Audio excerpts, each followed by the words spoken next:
Assalamualaikum warahmatullahi wabarakatuh. Hidup saya, alhamdulillah, sempat mengalami apa yang saudara-saudara barangkali sedang alami. Yang hidup berbalut dengan hutang. Sampailah kemarin kita pembahasan di pekan yang lalu. Salah satu sebab dari hutang adalah diantaranya sholat kita nggak benar. Lalu kemudian kita benarin sholat kita, insya Allah hutang juga akan benar selesai.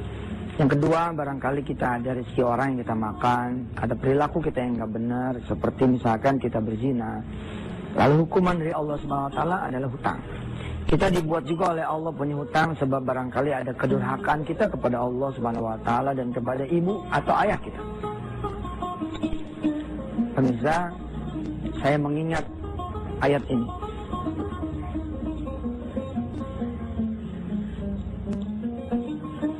Rabbana zalamna anfusana.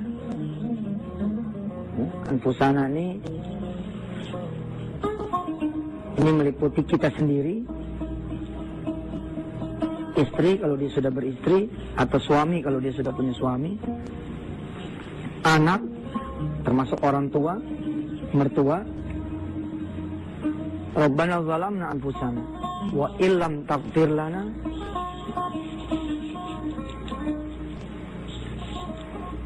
wa tarhamna lanakunanna minal khasirin. Ini doanya Nabi Allah Adam alaihissalatu wassalam yang Allah abadikan di dalam surah Ali Imran. Saya mengingat di tahun kira-kira 2007 lah. Pertama kali saya kemudian mengalami badai hutang. Ayat ini yang kemudian keluar dari mulut saya.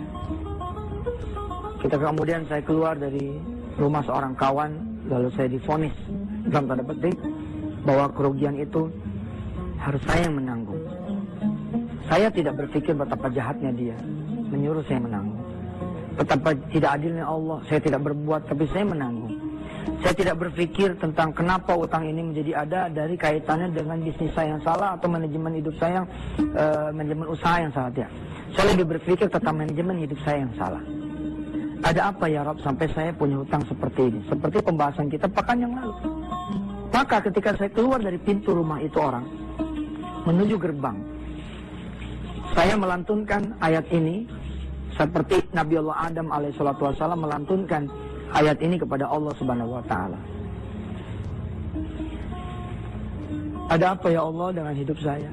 Saya punya salah apa kepadamu ya Allah? Hingga engkau menganugerahkan kepada saya hutang ini.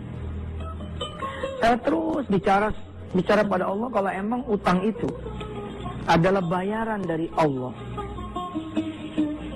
atas semua dosa dan maksiat saya, maka saya terima hutang ini sebagai sesuatu yang mudah-mudahan bisa menghapus segala dosa dan maksiat saya kepada Allah Subhanahu Wa Taala. Dan ketika saya kemudian berbicara kepada diri saya, meminta petunjuk kepada Allah, dari Allah tentang apa yang menjadi dosa saya ketemu.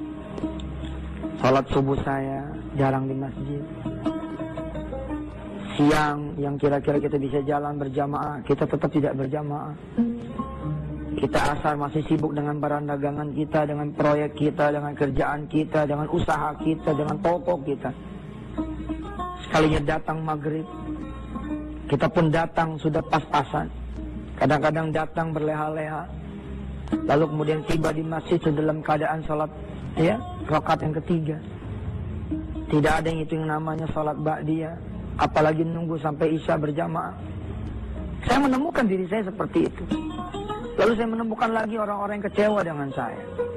Saya ketemu lagi ibu saya ketemu lagi ayah saya ketemu lagi orang-orang tua saya ketemu lagi banyak orang yang kemudian mereka kecewa dengan saya. Lalu saya bilang, Rabbana zalamna anfusana.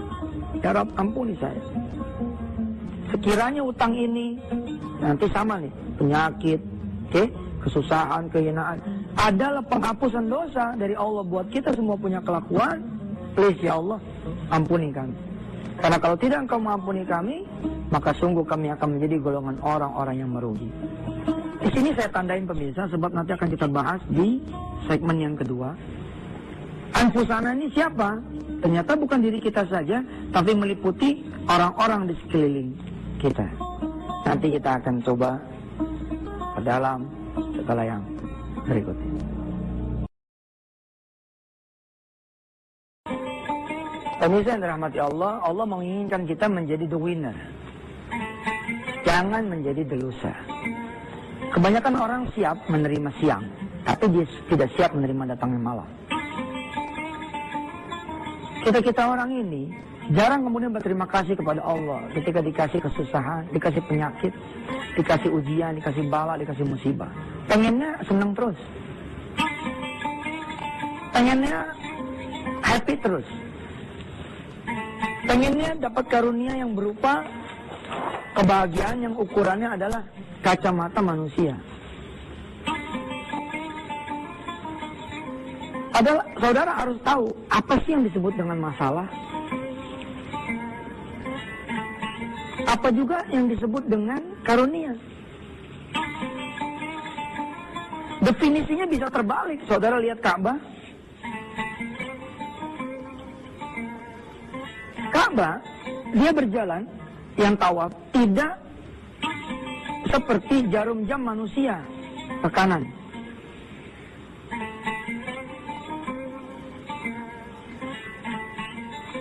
Orang-orang yang melewati Ka'bah, mengelilingi Ka'bah, melakukan prosesi tawaf, dia melakukan gravitasi terbalik.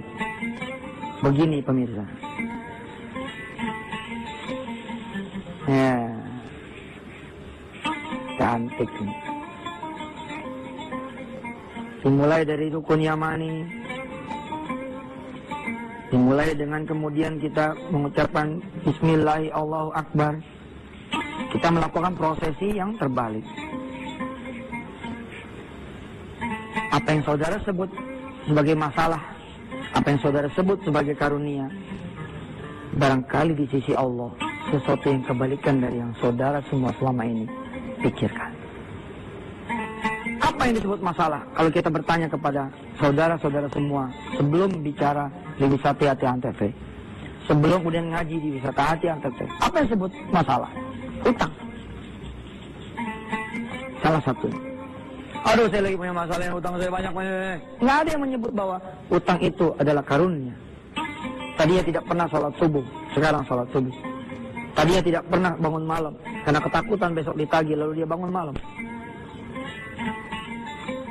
Tadinya tidak bisa bersama anak-anak karena sibuk dengan urusan kantor, urusan pekerjaan. Lalu sebab hutang, dia bisa nimbang-nimbang anaknya.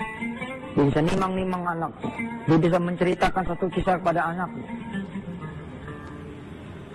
Orang menganggap masalah ada sesuatu yang sifatnya keburukan buat dia.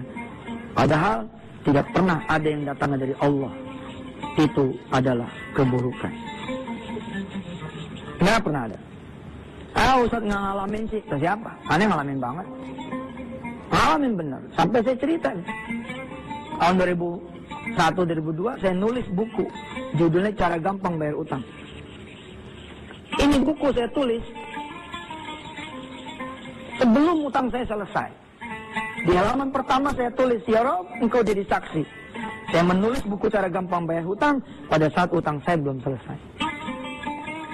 Di sini berisi tesis saya tentang apa saja yang dilakukan dan harus dilakukan oleh semua orang yang punya hutang kalau hutangnya mau lunas.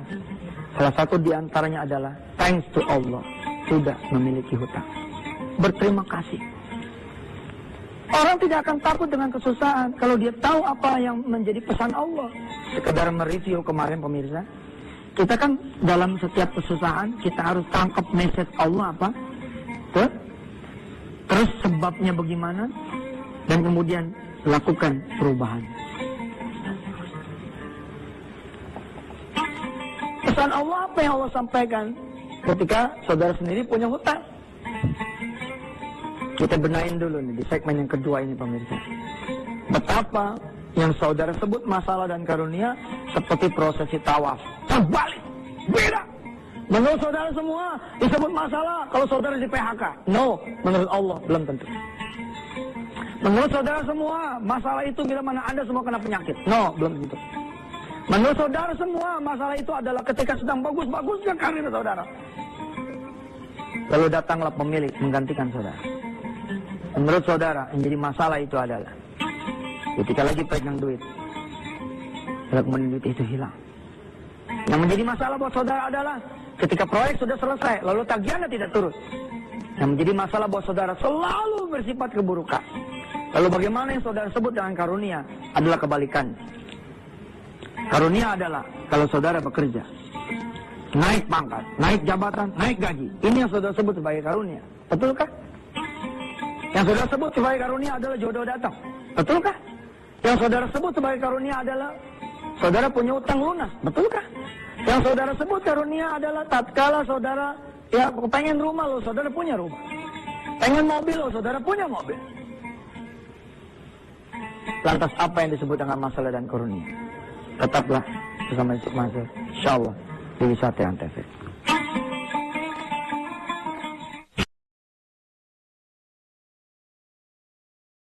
Alhamdulillah pemirsa, masih ketemu dengan Yusuf Mansur, itu tandanya kita masih pada hidup. Masih sempat kita beristighfar dan berterima kasih kepada Allah, kita sudah dikasih masalah. Dengan masalah kita menjadi kuat. Sesuai dengan janji saya di segmen sebelumnya, kita akan bercerita membahas tentang apa yang disebut dengan masalah dan karunia. Insya Allah, ketika saya memakai tolak ukur ini, hati saya menjadi tenang pemirsa. Tenang, adem, kalem, gitu. Nggak ada worry-nya, nggak ada takutnya. Sebab apa? Ukurannya masalah itu adalah kalau Anda lupa sama Allah. Nih ukurannya, kriterianya, alat ukurnya. Lalu disebut masalah itu adalah kalau Anda jauh dari Allah. Maka yang disebut dengan kebalikannya adalah kalau Anda ingat dengan Allah, ingat kepada Allah, dan Anda dekat dengan Allah. Hanya ini yang disebut dengan masalah. Hanya ini yang kemudian disebut dengan karunia. Surah Taha ayat 124 diantaranya berbicara tentang ini. Sekarang kita ukur. Anda naik nih karir nih, tapi sebab naik karir tadinya bisa sholat tepat waktu, saya tidak bisa sholat tepat waktu. Kira-kira jadi jauh, apa jadi dekat? Kan naik karir, harusnya karunia dong. Dah, berdasarkan kriteria ini, Anda ada di zona masalah. Tadinya pakai tikar, karena pakai tikar, gatal melulu, sholat tahajud terus. Lalu Anda beli kasur, nggak tanggung-tanggung, yang 30 juta. Nyaman dong, nyaman kan? Tapi saudara lihat, ketika saudara ada di zona karunia menurut hitungan saudara dengan kasur 30 juta. Oke? Lalu saudara menjadi lupa sama Allah, nggak bisa bangun malam. Lihat, saudara sesungguhnya di zona karunia atau di zona masalah.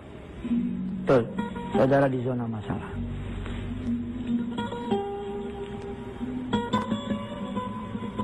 Saudara, mobil hilang. Lalu saudara menyebut Allah Subhanahu wa Ta'ala. Saudara beristighfar. Saudara minta ampun sama Allah. Ya Allah, maafin saya, ya Allah. Maafin saya.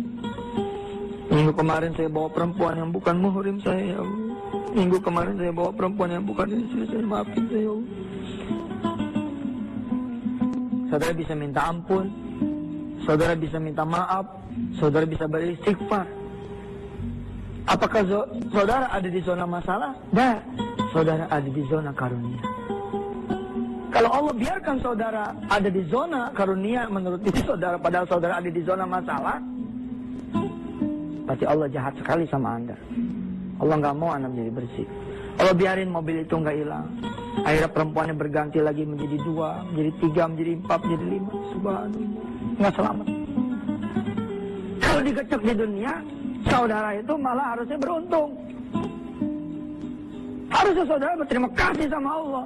Bukan malah bilang begini, apaan nih? Kok apaan? Koyor sama Allah ente pada punya pala. Ente tuh baru segitu aja udah teriak-teriak. Saya selama ini memberikan rezeki selalu diberikan maksiat oleh kalian semua. Turun dariku rahmatku, tapi naik dari kalian semua. Sesuatu yang membuat kau jadi murka. Harusnya saudara senang. Sebab apa? Dibantainya di dunia. Kalau saudara dibantainya udah di alam kubur, nggak bisa balik lagi saudara. Subhanallah pemirsa. Ketika saya kemudian memakai ukuran itu, saya malah berterima kasih kepada Allah. Di ujung saya punya tausiah ini. Insya Allah besok kita ketemu hari Kamis ya. Saya ingin mengatakan kepada saudara semua, bahwa satu hal yang paling terbesar yang saudara-saudara harus syukuri ketika saudara bermasalah adalah saudara bisa kembali kepada Allah. Ya ayyatuhan nafsul mutmainnah, irji'i ila rabbiki radiyatan mardiyah, fadkhuli fi ibadi wadkhuli jannati. Allah menunggu saudara semua. Insyaallah. Jangan dipikirin urusan saudara, pikirin Allah. Maka Allah akan memikirkan saudara. Saya Yusuf Mansur. Wassalamualaikum warahmatullahi wabarakatuh.